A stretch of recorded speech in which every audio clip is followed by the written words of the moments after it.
Hola, mis amigos, y bienvenidos. Don't ask me why I'm talking in Spanish, but anywho, good morning. Welcome to Monday. Um, let's talk about our week. It's over on the right hand side, as always. Today, we're going to look at a poem and do a response. Tomorrow, we are going to be introduced to an argument text. It's called It's Complicated: The Social Lives of Network Teens. And it's pretty interesting. It talks about how social media can actually be a positive in the lives of teens. I feel like so often we only focus on the negative, and this one is talking about how it can also be a positive. So we're going to do a jam board on Tuesday when we're together in class. Wednesday, you're going to reread the text and complete a Google form, which is answering some questions about it. Thursday, we have a late start. We're going to have a very short writing piece. It's not like a 5 paragraph essay, don't worry. But it's going to ask you about your stance on social media. So be thinking about that as we go through the week. And then Friday, we have First Chapter Friday, which is already posted in case you want to get it done a little bit early. So today we're going to read a poem and you are going to respond to the poem on a Google Doc. So let's jump in. Why is this page here? I have no idea. Okay. I think, oh, I know why. I put it there in case you want to find the poem in the online textbook. Okay, I had a moment there. Yes, in case you want to find it in the online textbook, it's called Summer of His 14th Year. It's also in the textbook on page 358, or you can just look at it on here, which is probably what most of you will choose to do. So, Summer of His 14th Year. It's a poem by Gloria Amusqua. And in the first read, we're going to pay attention to how the author describes a teenager, which words and phrases describe a typical teenager, and which resonate with you. So, resonate is like which ones stand out to you, which ones can you identify with. Okay, so here we go. Let's jump right in. A deep, resonant voice answers when I call home. My child is gone. In his place is someone who resembles him, only taller, size 10 shoes.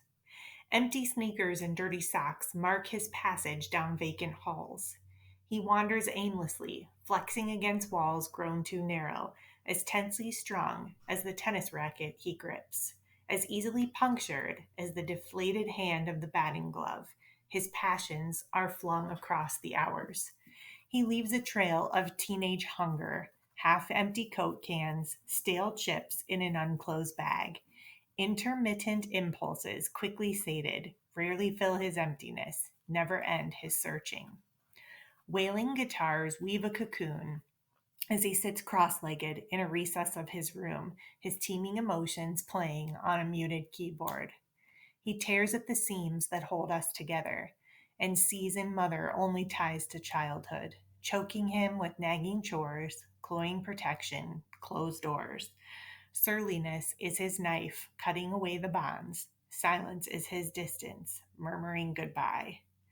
And I have to tell you that if any of your parents are watching over your shoulders, they might be a little teary like I was the first time I read this through, which you will not understand until you are a parent. But being the parent of a teenager is hard on parents too, just so you know. It's hard being a teenager and it's hard being the parent of a teenager because we realize that you guys are growing up and that you are starting to become independent and not needing your mama as much as you may have before. And that's what this poem is talking about. So, this is like from the perspective of his mother. And just some simple things like, you know, when she calls home, it's not her little boy's voice that answers the phone anymore. It's her deep teenager's voice that answers the phone. Um, Showing that her child is gone now he's a teenager, right? In his place is someone who resembles him but taller and wearing size 10 shoes. So yes, it's just like my boys, they still look like my little boys, but they're not little anymore is what it's trying to say. Empty sneakers, yes. Dirty socks, yes. Thrown all over my house, yep, just like in here. Um, he wanders aimlessly, flexing against walls, um, just kind of saying like, teenagers just kind of, to say that you're aimless is not really an insult. It's just like you're just trying to figure things out, right? Just like you don't know yet who you want to be, what you want to do, all those kinds of things. So you're just kind of a little aimless right now, trying to figure things out, and as tensely strung as a tennis racket, just like kind of wound up, right? Like all this nervous energy. I like that he leaves a trail of teenage hunger, right? I don't know about you, but there's like empty snack bags all over my house and half empty Gatorade containers, like just all over the place, right? Um, all over the house. Like that's just a pretty common thing. But it's saying that those things rarely fill his emptiness and they never end his searching because he's still just trying to figure out who he is. And this one talks about her son obviously being a musician and kind of getting his feelings out through playing his guitar, playing on a keyboard. My one son does that, so I totally understand that. This is the part that made me get a little teary, but it's saying like this is his way of um, cutting the bonds with his mother, right? Like when you're little, you depend so much on that person, whether it's your mom or your grandma or your dad or whoever it is that's your person. You rely on them for everything. And then all of a sudden you reach this point where you realize like you don't need them as much as you used to. And you start to tear at those seams that hold you together.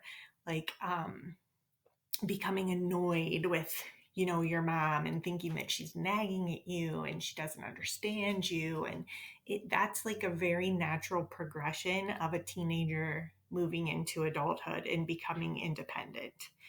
um I hate even talking about this, it just makes me sad, but silence is his distance murmuring goodbye. So a lot of times you guys as teenagers will become more distant. You'll become really quiet. You won't want to talk as much. You won't want to share things. And again, that's just kind of your way of figuring out who you are and establishing your independence. So that's what this one is talking about. So hopefully, in some of those things, you could see a little bit of yourself in there. So I'm going to ask you to read through this one more time. Okay.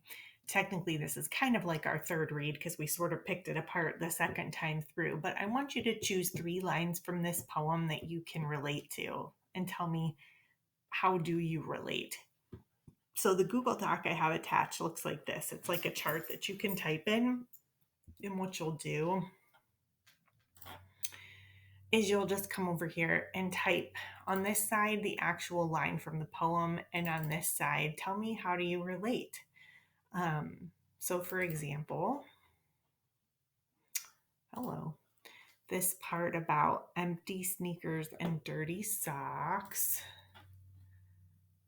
I would do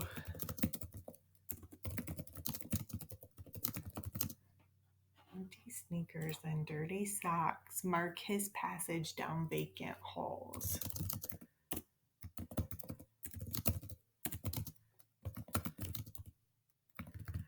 How do you relate? I would put, my boys, oh my goodness, do this all of the time. There are socks everywhere in my house, and it makes me crazy. Shoes are kicked everywhere, which the dog loves to chew on.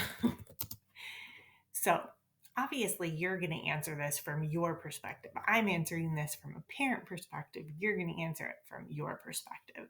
So, I want you to pick, just like I did, 3 lines from the poem and then tell me over here, how do you relate to it?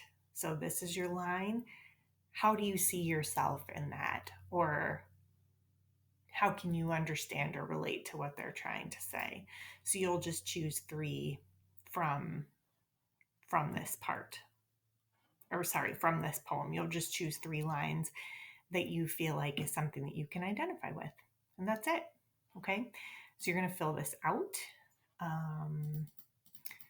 And then you're going to turn in the assignment. And that's actually it for today. This is going to lead into what we're talking about this week with social media and teenagers kind of establishing their independence and wanting some autonomy through social media. And autonomy means like independence.